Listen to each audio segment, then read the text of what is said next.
Puestos los ojos en Jesús el autor y consumador de la fe, el cual por el gozo puesto delante de él sufrió la cruz, menospreciando el oprobio, y se sentó a la diestra del trono de Dios. Puestos los ojos en Jesús el autor y consumador de la fe, el cual por el gozo puesto delante de él sufrió la cruz, menospreciando el oprobio, y se sentó a la diestra del trono de Dios.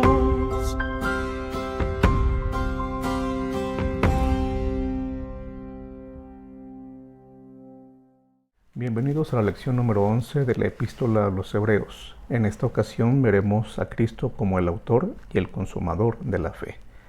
La palabra fe en la Epístola a los Hebreos es muy importante. Se utiliza 32 veces en esta epístola, de las cuales 28 veces se utilizan en la sección que estudiamos durante esta semana, es decir, la última parte del capítulo 10, todo el capítulo 11 y la primera parte del 12. Allí es donde se concentra la mayor cantidad de veces de la palabra fe.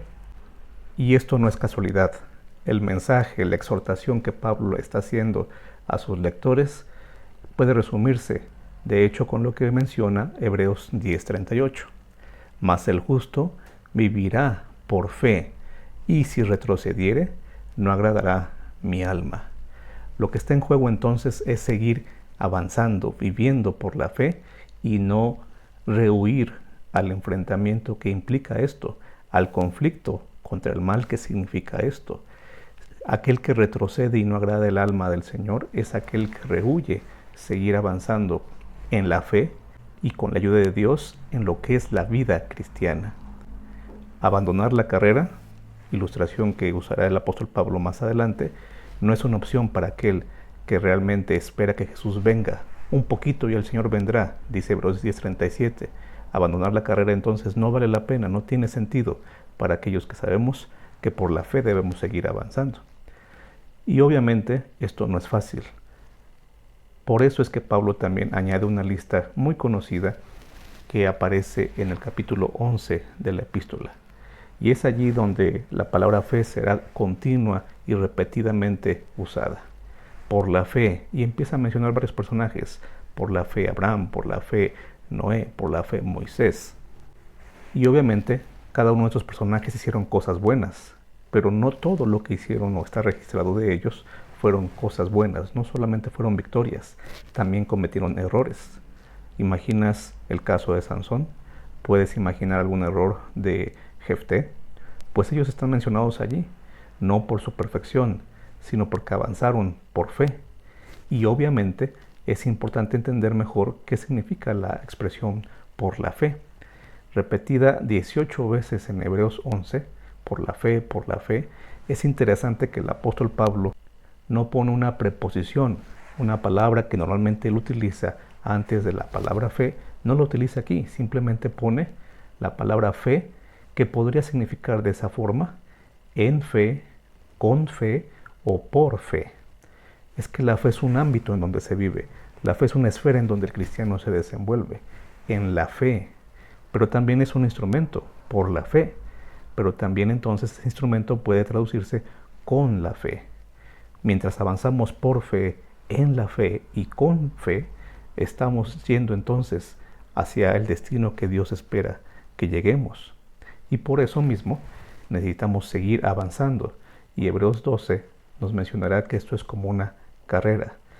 Y como en toda carrera, se requiere resistencia, o, diría el apóstol Pablo, perseverancia. Sí, yo sé que en la Reina Valera, al menos en algunas versiones, dirá paciencia, que hay que correr pacientemente. Pero se utiliza la misma palabra que en Apocalipsis 14:12, que dice, aquí está la paciencia, o, mejor traducción, la perseverancia de los santos.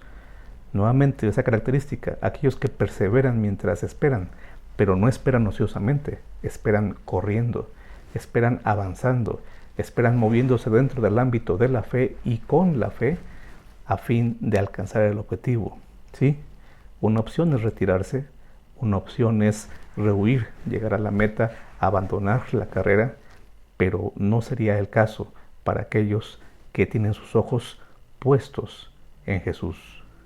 La expresión poner los ojos puede traducirse fijar los ojos, concentrarse en este caso en Jesús. Y de hecho es una expresión que solamente se utiliza en otra ocasión por el apóstol Pablo también, solamente una ocasión más en el Nuevo Testamento. Es una expresión, digamos, peculiar, única. En el caso de Hebreos 12:2, se utiliza para decirnos concéntrate en Jesús, porque por supuesto nuestros ojos pueden fijarse en muchas cosas y en muchas personas, pero ninguno de ellos o ninguna de esas cosas puede permitirnos llegar a la meta. Solamente Jesús es el que nos permite llegar a esa meta mientras estamos en la fe y actuamos con la fe.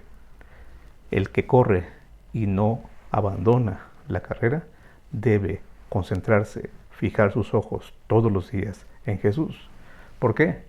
Simplemente por una especie de motivación, simplemente porque es una buena frase en cuanto a decir cómo vive el cristiano. No, es mucho más que eso. Poner los ojos en Jesús significa poner nuestra atención en el autor y perfeccionador de la fe. Ya en alguna ocasión estudiamos sobre el tema de el autor. Al principio de la epístola, en Hebreos 1 y Hebreos 2, especialmente en el 2 o específicamente en el 2, Pablo usa también esta palabra. 2 veces Pablo le aplica esta palabra a Jesús, el autor. Y decíamos en aquella ocasión que es mucho más que autor. Podría ser traducido, me parece, de una mejor forma con la palabra el campeón. El campeón. Podría ser también el líder, el capitán, pero me quedo con campeón. El campeón de la fe. ¿Crees que Jesús es el campeón de la fe? Ejerció él la fe y venció, demostró ser un campeón vencedor en el uso y la vida de fe que él llevó en esta tierra. Pero Pablo agrega una segunda característica. Jesús no solo es el campeón, es también el perfeccionador. Cuando habla de perfeccionador, aunque yo sé que la lección como título dice consumador, realmente la palabra del apóstol aquí es esa. Tiene que ver con la palabra perfecto en el idioma del Nuevo Testamento. Perfecto, perfeccionador. ¿Qué es un perfeccionador? Bueno, en el tiempo de Pablo, un perfeccionador era alguien que mejoraba algo que ya se había iniciado. Hay una cita de un escritor famoso del mundo griego que menciona que así como había grandes oradores que habían, digamos, establecido un estilo para hablar, un estilo de oratoria, esto no evitaba que viniera alguien después de él, tal vez años después, y perfeccionara ese estilo, tomando lo mejor de aquel estilo anterior, pero agregando ahora su propio estilo, sus propios esfuerzos, y entonces perfeccionar aquello que ya se había iniciado. Si Pablo está pensando en el significado de la palabra en ese contexto, mire entonces lo que implica. Jesucristo no solamente inicia la fe, no solamente demostró ser el campeón de esa fe, sino que también la lleva a un estado completo, a un estado de perfección, a un estado en donde si faltaba algo, Él también lo agrega. Y si lo aplicamos a nuestra vida, vaya que hace falta perfeccionar nuestra fe. Vaya que hace falta que nuestra fe siga siendo completada. Jesús es capaz de hacer eso. Permíteme entonces darte una traducción de lo que podría ser Hebreos 12:2, tomando en cuenta esto. Fijando nuestros ojos en Jesús, el campeón en el ejercicio de la fe y el que la ha traído a su completa expresión. Eso es lo que podría significar Hebreos 12:2. En otras palabras, Jesús es presentado en Hebreos 12 como aquel que ha experimentado y ejemplificado la fe en forma completa y perfecta. ¿Puedes ver eso allí? Por último, mientras que en Hebreos 2 Jesús es presentado como el campeón, Hebreos 12:2 lo presenta como aquel que llevará a alcanzar la meta propuesta, no solo siendo el mejor ejemplo de la fe, sino también el campeón de esa fe. Yo quiero seguir al campeón Quiero seguir el ejemplo de aquel que me ayudará a alcanzar la meta. Por eso, mi lucha es por poner mis ojos cada día en Jesús, concentrarme en Él y vivir en la fe y con la fe. Sigamos corriendo, hagámoslo de la forma correcta. Es tiempo de avanzar.